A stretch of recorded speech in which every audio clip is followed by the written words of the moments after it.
Mo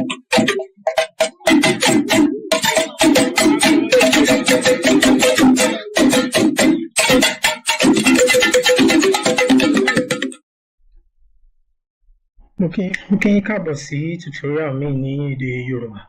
Lónìí a máa sọ̀rọ̀ nípa ohun tí wọ́n ń pè ní bootstrap. Kí ni bootstrap? Bootstrap kàn jẹ́ ohun táwọn kan ṣe tó jẹ́ wípé wọ́n ti gbé kalẹ̀ láti rí wípé kò ń ṣe gbogbo ìgbà tá a bá fẹ́ kọ́ website la máa kọ CSS àbí JavaScript fún ara wa. Àwọn ti ṣètò oríṣiríṣi CSS àti JavaScript wọ́n ti ṣètò ẹ̀ sílẹ̀ tó jẹ́ pé a kàn máa lọ sórí bootstrap a lọ mú wọn láti lò fún ohun tí a bá fẹ́ lò fún. Kò ń ṣe bootstrap nìkan ló wà fún irú nǹkan báyìí, àmọ́ bootstrap ni àwọn èèyàn máa ń lò jù.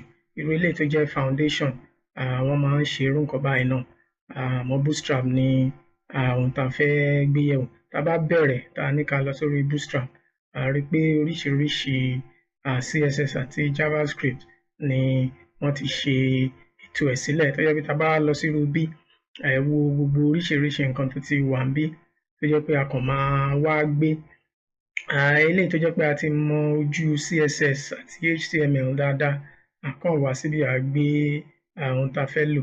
Irú eléyìí ń sìn tá a pè ní navbar, ẹ rí bó ṣe rí, ẹ rí oríṣiríṣi ohun tó lè ṣe. A kàn gbé gbogbo ohun tó wà níbí ń sìn, màá gbé gbogbo ẹ̀ màá gbé lọ sórí website mi níbi tí mo ti fẹ́ lò.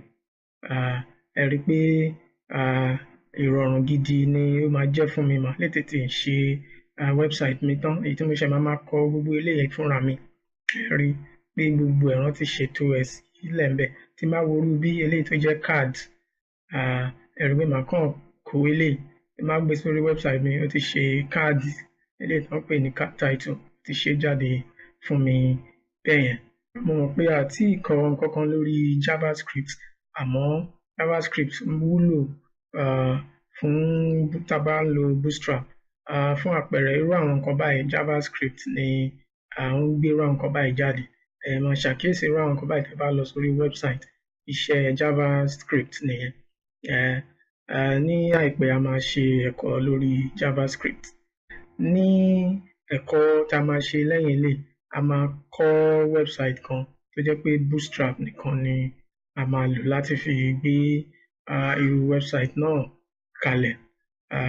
Níbẹ̀ ẹ máa ní àǹfààní láti rí gbogbo ohun tí mo ń sọ yìí, irú àwọn live demo nǹkan kan bí a ṣe lè lò ó ní orí website wa.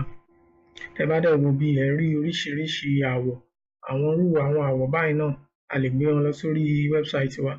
A lè wá wò pé a fẹ́ ṣe àwọn àtúnṣe kankan, bóyá tá a bá gbé dé orí website wa, tá a bá tiẹ̀ máa ṣe àwọn àtúnṣe díẹ̀díẹ̀ kan ní pọ̀. Ohun tí bootstrap wà fún nìyẹn. Ẹ pàdé wa ní ẹ̀kọ́ tó ń bọ̀ tí a máa fi lo bootstrap láti fi ṣe àpẹẹrẹ lórí website kan tí a máa kọ́. Níbí yìí ni mo máa fẹ́ ká parí tutorial tòní sí. Ẹ tún pàdé wa lọ́jọ́ mi fún ẹ̀kọ́ tuntun ní tutorial ní èdè Yorùbá. Ẹ ṣé gan. Ẹ má gbàgbé láti lọ sórí YouTube tẹ́ bá fẹ́ràn àwọn fídíò wa. Tẹ́ bá dẹ̀ fẹ́ máa mọ̀ ní gbogbo ìgbà tá a bá fi irú fídíò yìí sí orí afẹ́fẹ́, subscribe sí orí channel tutorial ní èdè Yorùbá. Kẹ̀dẹ̀ má gbàgbé láti tẹ èyí tó dàbí agogo. Ìyẹn gangan ló máa jẹ́ kẹ́ máa mọ̀ ní gbogbo ìgbà tí a bá ti fi fídíò tuntun sí orí afẹ́fẹ́.